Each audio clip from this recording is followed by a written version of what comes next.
Siz mundaq bir masalani tafakkur qilib baqqanmi bilmadim.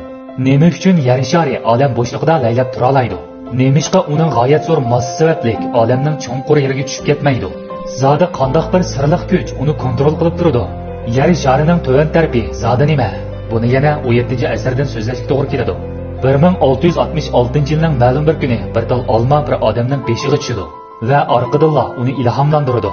Necha yildan keyin u olamlik tortish kuch qonunini o'tirib qo'ydi. U dal fizik dunyosining piri Newton. Olamlik tortish kuch qonuni mundaq deydi: olamdagi barliq narsalarning hammasi o'zaro jalb qilinadi. Faqat massaga ega bo'lsa, tortish kuchi bo'ladi. Massa qancha cho'ng bo'lsa, tortish kuchi ham shuncha cho'ng bo'ladi. Quyoshning massasi yer sharidan ko'p cho'ng. Uning kuchli tortish kuchi har vaqt yer sharini o'ziga tortishga urinadi. Shu sababdan biz quyosh tortish kuchining yo'linishi yer sharining to'van tarafi desak bo'ladi. Biz odatda mayli mashina haydaylik yoki aeroplan o'tiraylik, bu qatnash vositalarining harakat qilayotganligini ro'shan his qila olamiz. O'xshashla harakat yer shari olamda uchib yursa, nemishqa biz buni ozroqmi his qila olmaymiz? Amaliyotda bu biz boya so'zlagan olamlik tortish kuchi bilan munosabatlik. Bilishimiz kerakki, yer sharining eg'irligi 600 milliard trillion tonna. Shunga yer sharidagi hamma narsa uning tortish kuchi tarafidan mahkam tutib turiladi.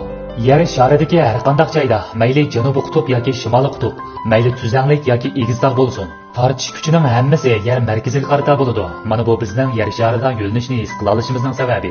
Olam uchquchisi yer sharidan ayrilib, olam bo'shlig'iga kirgan vaqtda tortish kuchi bo'lmaganlikdan ularga nisbatan aytganda bu butunlay eg'irlik yo'qotgan holat.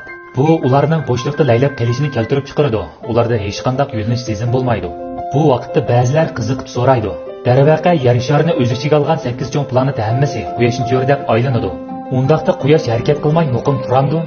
Amaliyotda quyoshmi samon yo'lini cho'rdab aylanib harakat qiladi. Quyosh sistemasi ustidagi samon yo'li sistemasimi? O'xshashlar Sunbula yulduz turkumidagi odatdan tashqari yulduz sistemasi to'pini aylanib harakat qiladi.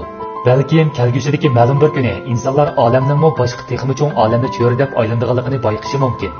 Mana mushundaq bir qatlamda barliq narsa hammasi mahkam kontrol qilinadi. Faraz qilib boqayli, bizning hayotimiz qandoqsiga bundoq bo'lmasligi mumkin. Tug'ilgandan tortib maktabda o'qish, xizmat, yana pensiyaga chiqish, nurg'un ishlarda biz tanlashga amalsiz. Har xil shaklsiz besimlar, tortish kuchi kabi bizni kontrol qilib turadi. Bizni oldimizga menishga majburlaydi. Lekin balkim dal mushu xil shaklsiz besimlar ma'lum darajada bizning zimmamizdagi mas'uliyatga aylanadi. Mana bu yozni uzitib kuzga ulashgan kunlarda yuqumliq kasal oldida hammamizning qaysar bo'lishini va uning ustidan butunlay g'olib kelishimizni umid qilaman. Bo'ldi, bu qitimqi mazmun oxirlashdi. Mazmunlarni yoqtirgan bo'lsangiz, atrofingizdagilarga bahrlab qo'yishni unutmang.